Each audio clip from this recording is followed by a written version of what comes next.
One of the most exciting topics surrounding GTA 6 is the game's characters. More specifically, whether we know anything about which characters will make an appearance, which ones won't, and why some are coming back at all. There are plenty of clues in this area. We've gathered them all together, and today we're going to dive into the whole topic pretty extensively. Let's go. Fernando Martinez is definitely a character worth taking a closer look at for today's episode. He's a true Latin lover at heart who professionally fixed marriages.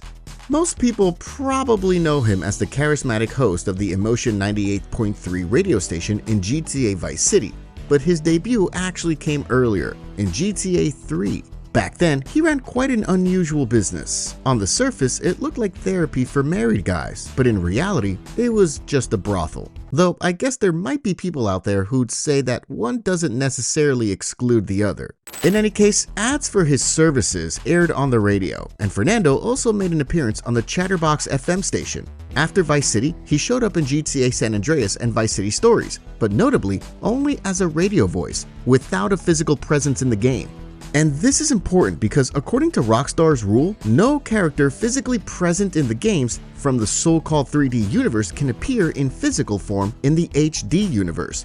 And GTA 6 belongs to the HD universe, as confirmed by the famous leak, in which one of the in-game characters mentioned the death of Jay Norris from GTA 5. Since Fernando was never physically present in the game, there's nothing stopping him from appearing in GTA 6. What's more, his voice actor, Frank Chavez, didn't stop working with Rockstar after GTA Vice City Stories. He also appeared in GTA 5 as the host of a show on WCTR and was the host of Vice City FM in GTA 4. That's right, Vice City FM. And that's not the only clue. Just take a look at Fernando's personality and compare it to the vibe of Vice City. Sun, palm trees, beaches, clubs, beautiful women, and a ton of men fighting for their attention. Doesn't that sound like the perfect place for the grand return of his special business from GTA 3? Of course it does, especially since Vice City is so full of Latin vibes. Fernando would feel right at home there. Moreover, this wouldn't be the first time Rockstar used a similar move. Example? Laszlo Jones, the jack of all trades when it comes to the radio world of GTA. This guy appeared in GTA 3, Vice City, San Andreas, Liberty City Stories, Vice City Stories, GTA 4, GTA 5, and even GTA Online. Actually, more often than Fernando, and both play similar roles in the GTA universe. Both host radio stations. Both appear in multiple installments of the series, crossing over the two GTA universes. And speaking of Laszlo, as we remember, he eventually got a full-on physical role in GTA 5 and GTA Online. Look at the earlier points. It seems pretty likely that Fernando Martinez will also finally get his so-called body in GTA 6. Considering his character, I wouldn't expect him to have a key story role, but an episodic appearance, like in a mission similar to Strangers and Freaks, appearing on a TV show, or a small story scene like Laszlo in 5, seems totally realistic. And who knows, maybe he'll revive his legendary little business. Such a return would definitely be welcomed, at least from our side. Another potential candidate for a return is Hossan Ramzy, the Egyptian immigrant and good friend of Niko. We all do dumb things. That's what makes us human. We see him pretty much only at the beginning of GTA 4. After that, we can only run into him once more in the Suffolk neighborhood, where he's busy selling counterfeit handbags. Let's be honest, Hossan isn't exactly one of the most fleshed out characters in the GTA universe, but there's one detail that makes it worth mentioning him. In one of the emails he sends to Niko, Hossan mentions that between his arrival in Liberty City and the random encounter in Suffolk, he had spent some time in Florida. He doesn't give a specific reason for the visit, but considering his rather modest financial situation, it's hard to believe it was just a vacation. So there's a chance that he had some business or contacts there, which could be brought back into play for GTA 6. This is a good time to clarify something for those wondering why we're talking about Florida when the GTA 6 previews mention Leonida. Well, it's simply a retcon from Rockstar, kind of like how they swapped the CIA for the IAA between GTA 4 and 5. In GTA 4, Hossan talks about Florida, but now, officially, the location is Leonida, which is the equivalent of Florida in the 6th game. So you can consider these two names as different terms for the same fictional place. Although Rockstar sometimes likes to mess things up, let's remember that on the website of the Francis International Airport in GTA 3, Miami and Vice City were listed as separate destinations, even though Vice City is supposed to represent Miami. So are Leonida and Florida the same thing? Logically, yes, but with Rockstar, you can never be too sure. To wrap it up, Hossan was a character full of warmth, morality, and genuine enthusiasm. It would be nice to see him again, maybe in a slightly bigger role this time. Rockstar has left themselves a pretty solid excuse to bring him back, so I'm hoping they take advantage of it in GTA 6. Now, let's talk about 3 characters that fit perfectly into the club scene vibe that was shown in the GTA 6 trailer. We're talking about the Holy Trinity from the Ballad of Gay Tony: Yusuf Amir, Luis Lopez, and Tony Prince, with a special focus on the latter. Let's start with Yusuf. This guy lives for the party 24/7. Clubs, sex, luxury toys, and blowing money left and right. That's his everyday life. He loves it almost as much as Big Smoke loves Cluck and Bell. I'm a workaholic, man. A workaholic, homie. Yeah, evidently. His totally over-the-top and extravagant lifestyle would fit perfectly in the sunny Vice City. Seriously, it seems like the South Coast is one of his favorite places on Earth. We can say this thanks to a certain dialogue where it's clear that Yusuf feels right at home there. I work my fingers to the bone. To the bone! You know, last week, I got exhausted test driving sexy cars. I had to fly to Vice City and bang for 2 weeks just to recover. Unfortunately, even though everything points to Yusuf possibly making a return in GTA 6, there's a small issue. In 2023, he appeared in GTA Online, where players helped him get a unique car. And although the action took place in Los Santos, we learned that Yusuf still lives in Liberty City and doesn't seem to be planning a move anytime soon, especially since he's building his famous skyscrapers there.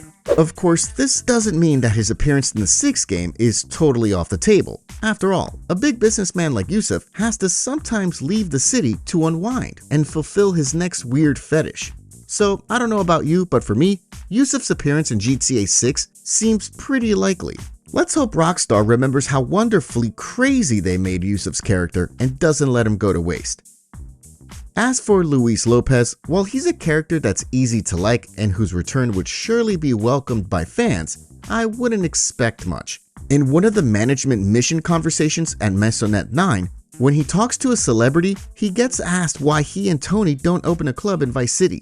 Luis reacts rather skeptically. He doesn't speak highly of the place. Vice is the only city in the U.S. worth sticking in. None of this Los Santos bullshit or the Liberty neurosis. It's fucking pure. I heard it was just all retired frosters and plastic party people. After such words, it's hard to imagine him suddenly wanting to move to that corner of the world. Luis seems pretty attached to New York, especially to his mother, whom he'll probably just want to support in her old age. Plus, his old buddies from the block aren't exactly dreaming of the big world.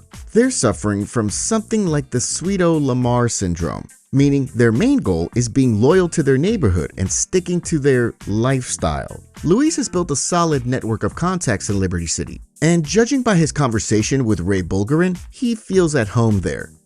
I ain't fresh off the boat. This is my town. I don't come alone. But when it comes to Tony Prince, the situation is completely different. He doesn't seem as emotionally tied to his hometown. We see this at the end of the Ballad of Gay Tony, when he finds out that half the city wants him dead. His first instinct is to get out of there fast. If it weren't for Luis, he probably would have disappeared from Liberty City then already. And that's exactly what eventually happened. Tony left the East Coast and moved to Los Santos, which is confirmed by his presence in GTA Online. His lifestyle, energy, and love for the club scene make him a perfect candidate for a return in GTA 6. Interestingly, in the ballad, there are even references to Vice City in relation to Tony, and at least 2 of them. The first comes during the practice swing mission. On the way to Tony's apartment, Luis suggests he take a vacation in Vice City to relax. While Tony's away, Luis will take care of the mess with the Ancelotti Mafia. Listen, Tom, maybe you should take a holiday. Get down to Vice City. The Caribbean, maybe. Let me handle things for a while. At least until we get out of this shit. The second reference appears when the player fails the Ladies' Night mission. In a non-canon cutscene, Luis proposes that they escape together to Vice City or Los Santos. Shit! They're on to us! They're gonna fucking kill her! Oh yeah, we better leave the country then, T. Vice, Santos, who knows where. So who knows, maybe Tony will show up in the 6th game. Maybe even when he's there, he'll convince Luis to move as well. It's a theory that could work, especially since Rockstar likes to bring protagonists from previous installments into the next one. We all remember Claude's appearance in GTA San Andreas, or Johnny in GTA 5. The next two candidates fit perfectly into the smuggling operations vibe, famous in the Everglades area. We're talking about Trevor Philips and his loyal buddy Ron Jakowski.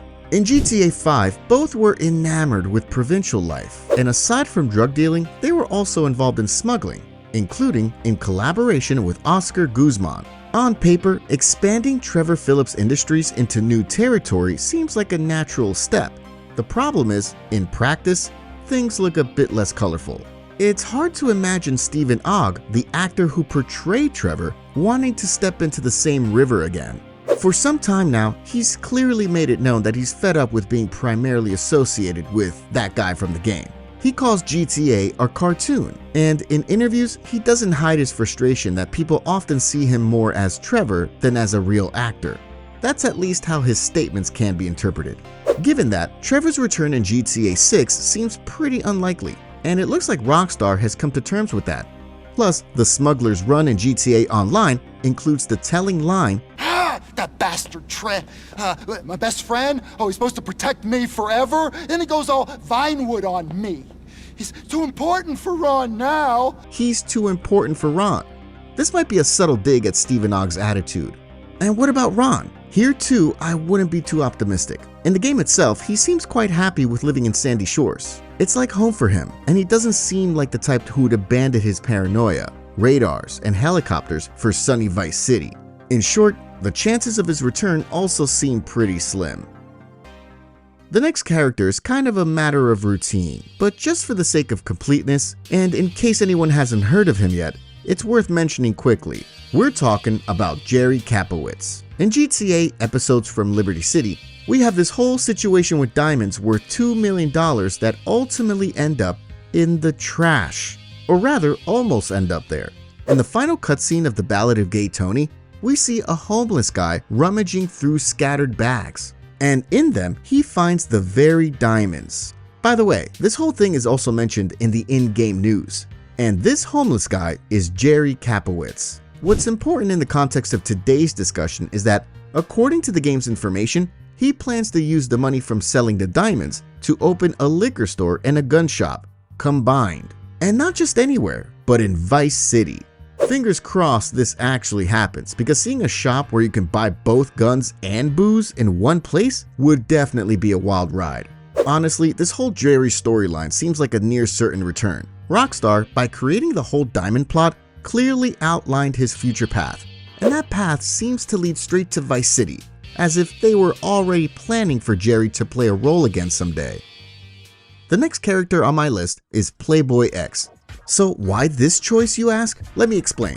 Just the next block from the alley where Playboy is chased in the Holland Play mission, if the player decides to kill him of course, there is a wall. I know, sounds fascinating, but hold up, cause there's more.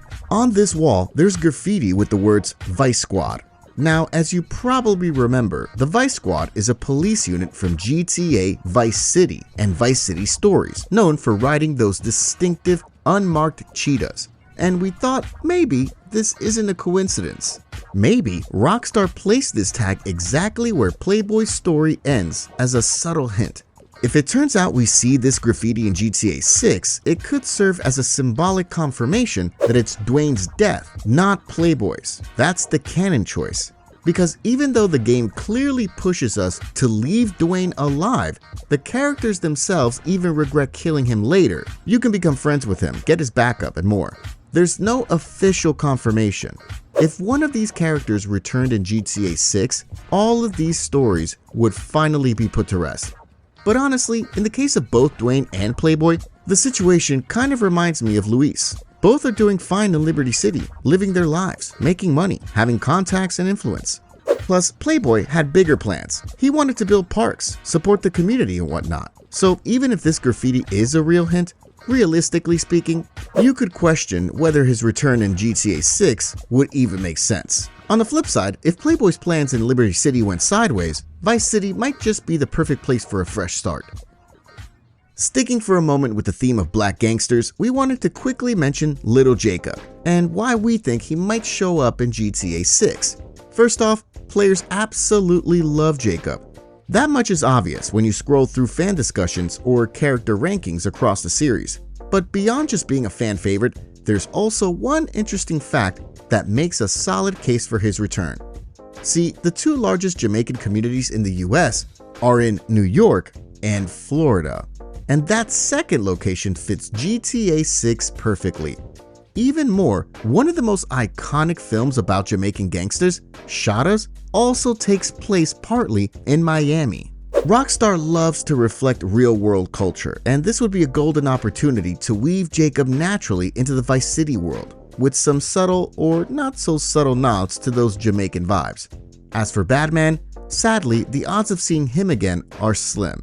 His voice actor, Terry Marshall, passed away in 2020.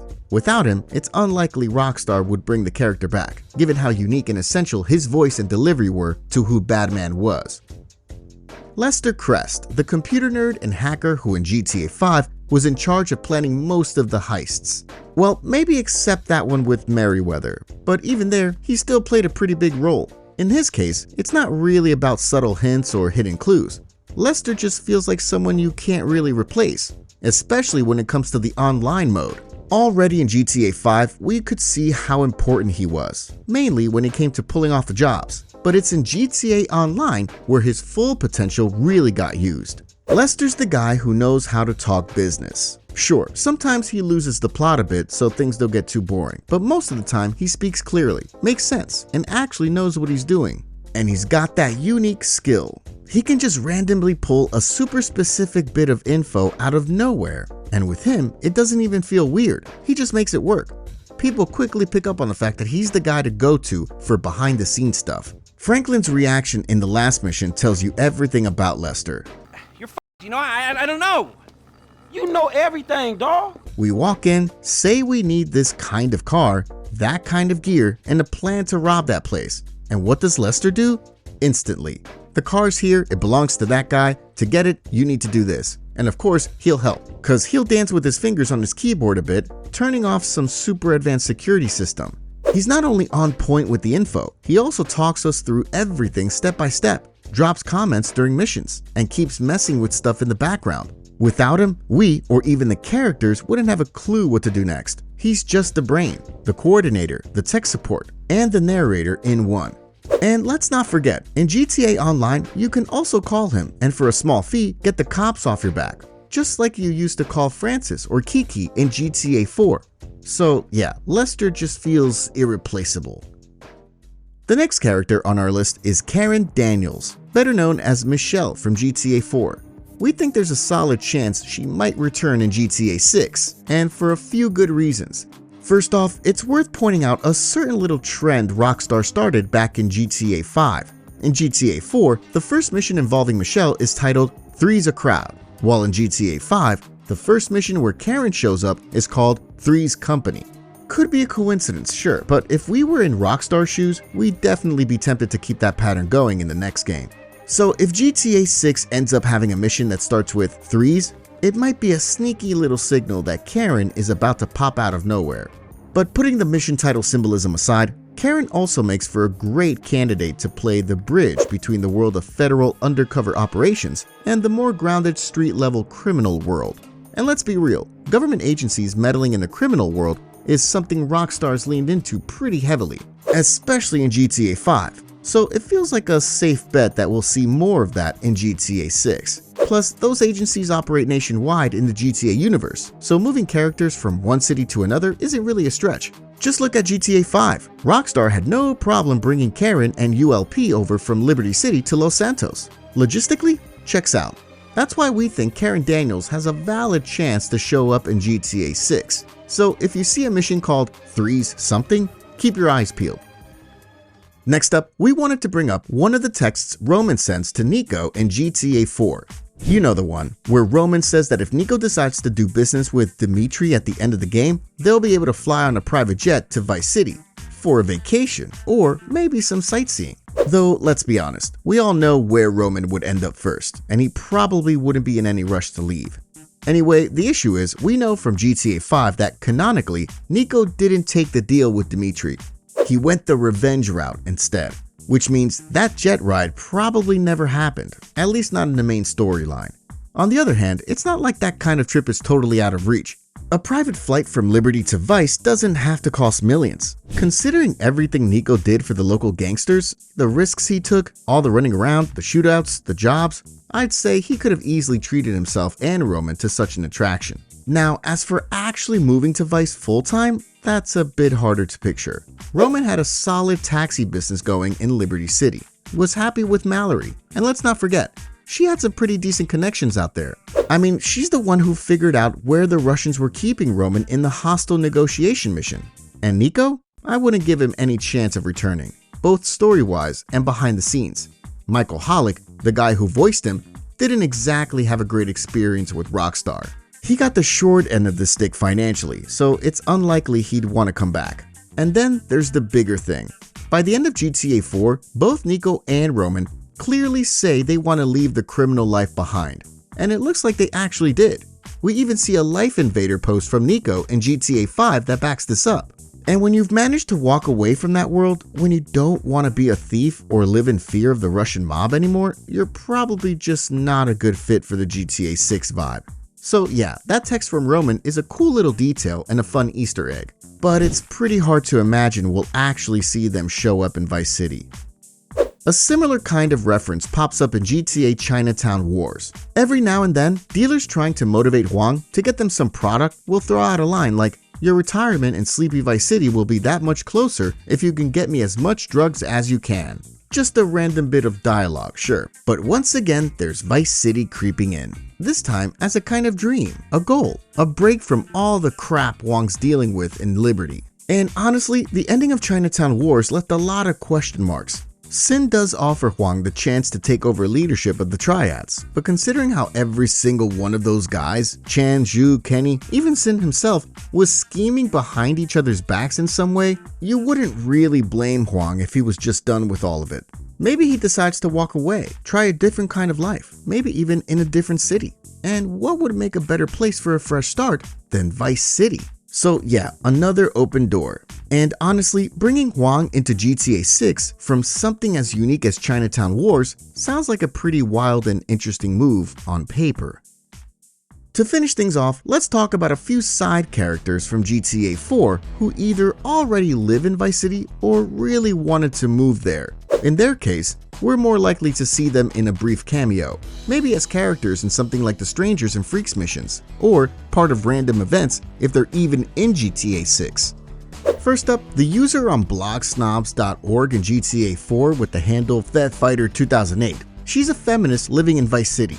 In her posts, she mentions that she doesn't shave and is turned on by things like guys with uncut nails or general lack of hygiene.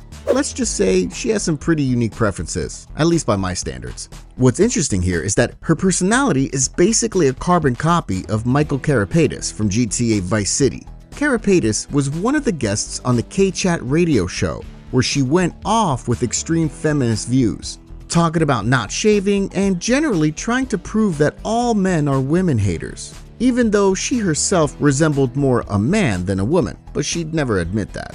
Did you know men drink beer and smoke cigarettes and wear hats? Yeah? Yeah, well, you must have read my book. I discovered a lot of things. All the same, all women haters. But just because men like sports and hats doesn't mean they hate women, does it? You self-hating fool, of course it does. A nice little detail about FetFighter2008 is that her boyfriend is named Quentin, and Quentin just happens to be the alias Lance Vance used in Vice City and Vice City Stories, mostly to hide the funny sound of his full name. Your name's Lance Vance?